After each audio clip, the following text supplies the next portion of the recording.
So, tools, Veyor watches, bringing us our next segment. I mean, this is really, I have more listener inquiries for advice than I possibly have time to read.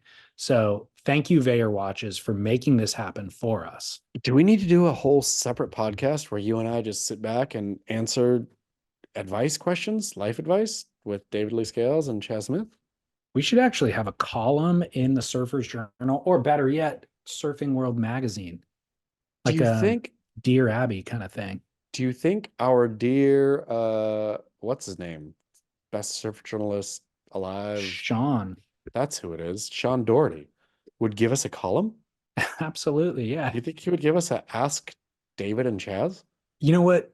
I don't want to defile the good pages of the glossy surfing world's legacy. It's 60 years running. We don't need to soil it now. But, you know, I'd be willing to if they'd want us. But, anyways, if you guys need a copy in the US, I've got it here in my hand. It's on surfing. Well, in the US, it's on surfsplendorpodcast.com. I am distributing it in the US for Surfing World. If you're elsewhere in the world, just go to their website and buy it direct. But you try to buy it in the US, you'll have to pay some exorbitant shipping.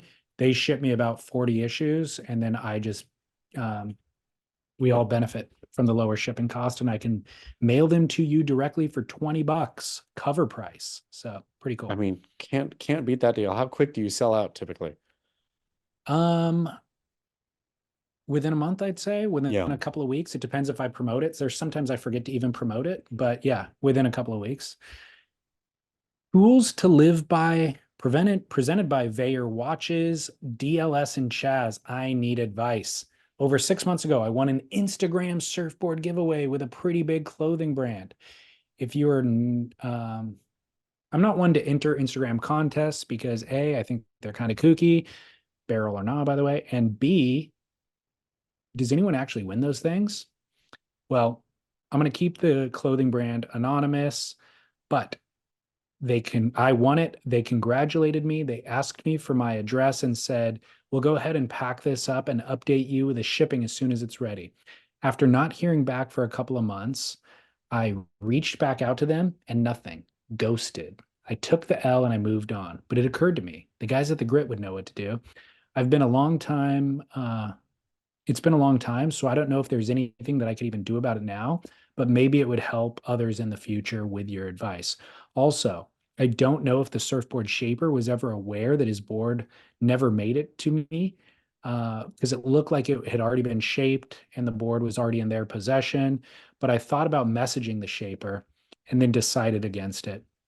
I didn't want to put this on him since he wasn't the one organizing the actual contest.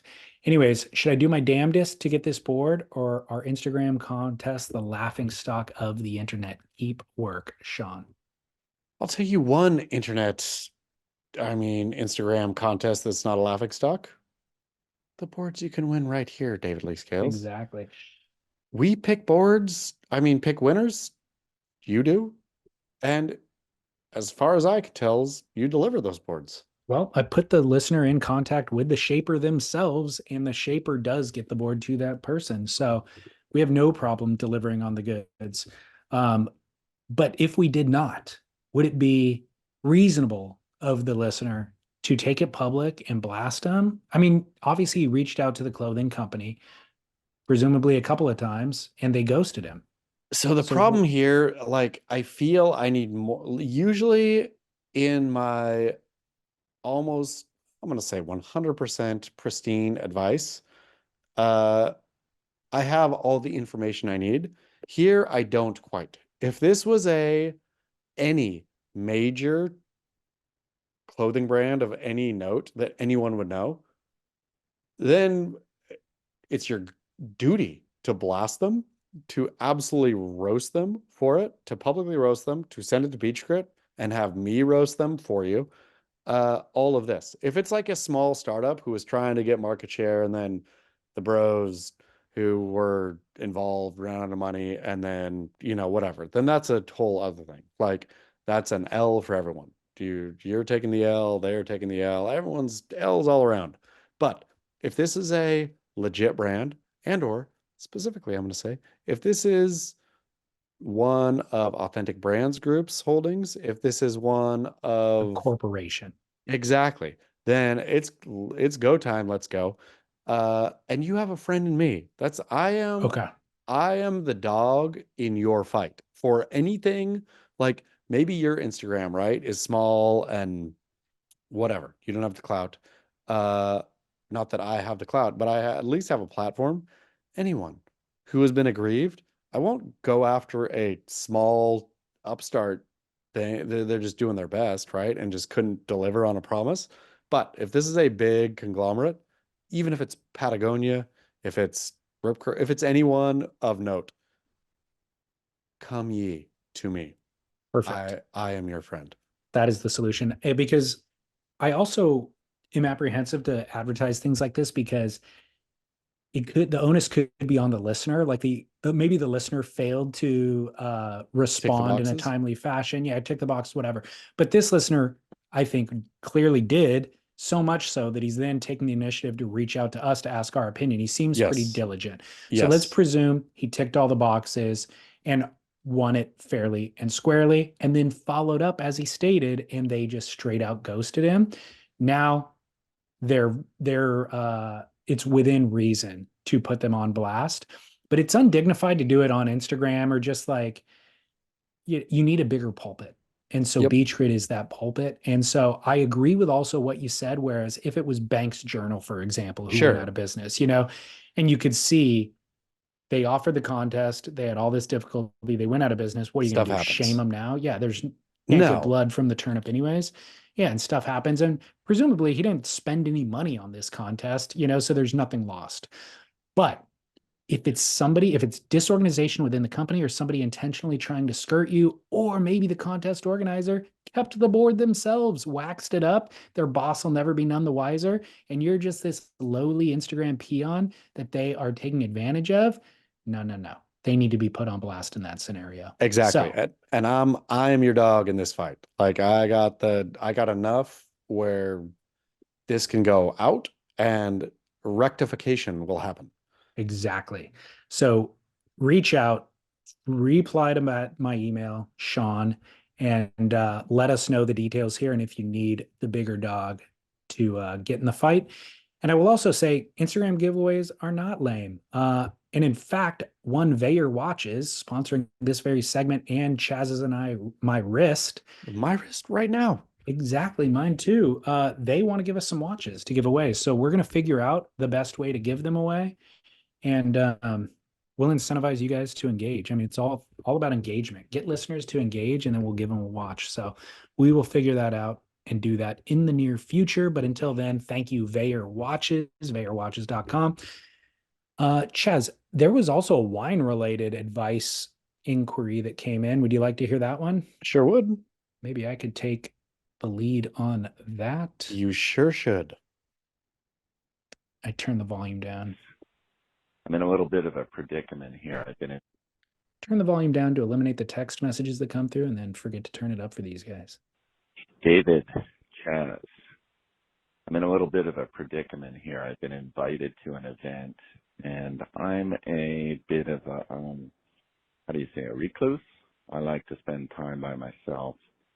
Anyway, I need some advice, and I didn't know where to go, and then I thought, hell, these two guys, David being a wine snob, well, not snob, but an aficionado, and Chaz being a social butterfly, I figure you can help me out. So, here's the situation. I'm invited to a friend's house in a very nice house for Chinese New Year's. The last time I was there was for Christmas the year before, and I brought a bottle of En Route Pinot Noir and a Walt Pinot Noir, two very nice Pinots, mid-range, like $50 a bottle, and I figured we could compare. Now, my friend who's hosting, he enjoys wine and has a great palate and a great nose, so I wanted to talk about the wines. They had plastic, stemless wine glasses. So here's my predicament. I'm going to go. I'm thinking about bringing a bottle of Tiganello. Do I bring stemware, or do I bring a cheap bottle? I don't know which way to go. Which is more insulting? Which is more enlightened? I need your help, boys. I'm counting on you. Keep up the work. Aloha. Man, I've been in this exact situation before. Okay. So real quick, is his question how to insult the host more? I don't think that's the question. I think it's how to not insult the host and still contribute a great wine, but have it be imbibed properly. If the question is how do you insult the host most, it is for sure bring your fine bottles with two glasses, two of Correct. your own pieces of stemware, right? But if that's not it, So I don't think that insults the host so much as it does make you look like a douche to everybody else in the party. if you go up to the host and say, "Hey, I brought these wines, I want them to try," just and look over at his plastic stemware. I mean, plastic stemware, let's be honest, and let's, for the record, state, uh, serving guests out of plastic is fine. Let me count the ways. You've got a 4-year-old birthday party, plastic, fine. You have a uh beer pong thing and That's you're it. in college. Great. That's it. Like if you were an adult, male or female, hosting a party, then you stinking serve glass stemware. Like that's it. Well, so I think the caveat here that he didn't state, because it is somebody who likes wine, so they presumably have nice stemware, and it's a nice house, which he stated. They presumably have nice stemware. It's a big party. So let's say there's 30 people, they don't have 30 stems. They simplify it by doing plastic. Except for I'm no rich man, David Lee Scales.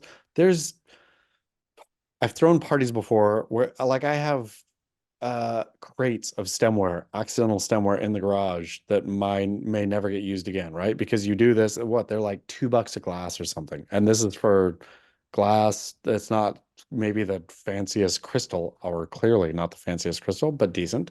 It's not like this is an expense issue. And also better for the environment.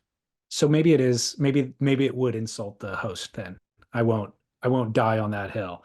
But my advice to our listener, absolutely do not bring the stemware. I think we can agree on that because that will offend or it will make you look like a douche.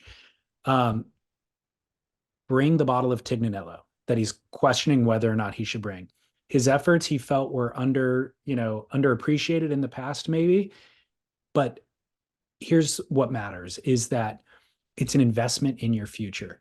That dude who's hosting the party likes wine and appreciates, he'll see that bottle and he'll appreciate that you like wine. He now recognizes you as somebody who likes wine. So he will then open a good bottle of wine for you next time he sees you. Even if it's not the Tignanello that you bring to the party, you don't even get to taste that. It's your contribution just to enter that upper crust where now this guy's going to open good wine with me whenever I'm around. Except for bro is serving wine in plastic cups at his party.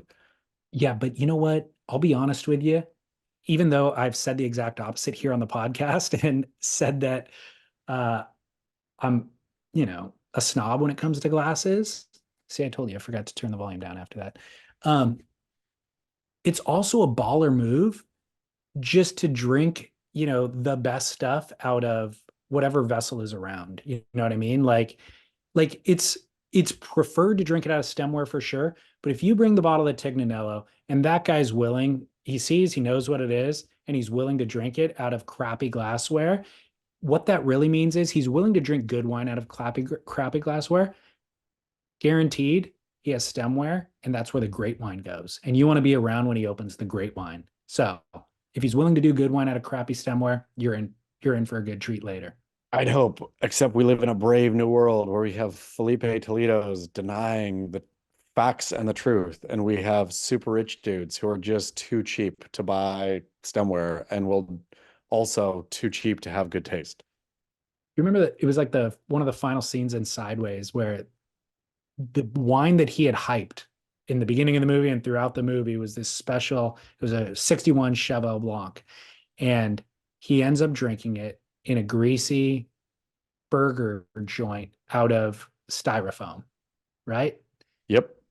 And to be honest, those are some of the best wine experiences. You know, like all of the pomp and circumstance serves a purpose, but it also, in some ways, makes it too much pomp and too much circumstance so that you can't fully appreciate just the simple pleasures of it. You know But what I mean? let's please not call drinking out of a glass pomp and circumstance. Let's not kick glassware into, and it doesn't have to be a like fruity, beautiful flute or whatever. Like I love nothing more, those like little French water glasses.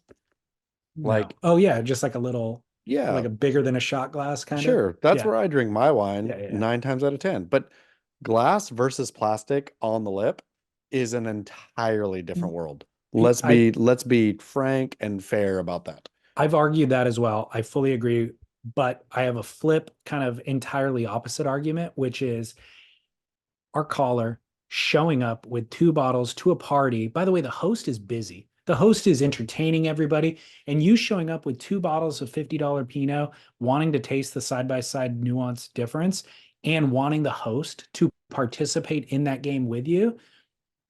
Wrong environment, wrong place. You know what I mean? Like, but the bottles, still bring the bottles, just don't expect the social interaction of any of it. And like I said, bring the bottle of Tig to the next party, but it's your contribution. It's your investment to the host. It's an investment in your future to drink good wine with that host, but don't expect to get into a pontificating about the wine and expecting somebody else to engage in that. And I that's hear you. also kind of pretentious to try to do that anyways. You know I what I hear mean? you there, but host is clearly, obviously a kook out of the gate for serving plasticware. What if he surfs really good? Then he's not a kook anymore. All Then he is rips. forgiven. All is forgiven. So anyways, good luck with that. I don't know if we gave you proper advice or not. Contribute the wine. Don't expect anything from it, I guess Good is my advice. advice.